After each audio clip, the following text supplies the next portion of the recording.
My tomato plants are blooming, but there are no tomatoes. What is the problem? And this is Jerry in South Haven, Mississippi. Common question we get this time of the year. Too hot? Yeah, it's just too hot. You know, the optimum temperature that tomatoes would like to have is between 70 and 85 degrees. If it's above 85 degrees, that pollen becomes unviable. All right? Once it becomes unviable, guess what you're not going to get? No fruit. No fruit. Yeah, it's too hot.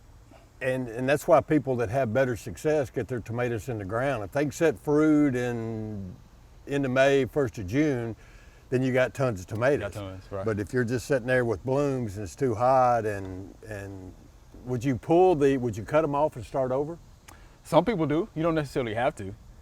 The best thing to do is just wait till the weather corrects itself, you know, as we go into the fall. And you get plenty of tomatoes at that point in time. Because again, optimum growing conditions for your tomatoes, 70 to 85 degrees. That's true. And we're talking daytime temperatures. Yeah. I mean, the water temperature now is 81, 82 degrees in ponds and lakes. And, So it's pretty hot, you know, on those plants. Think about that. Full sun, yeah, pretty hot. We hope you loved the video. We would love for you to ask more questions. Be sure to leave those questions in your comments.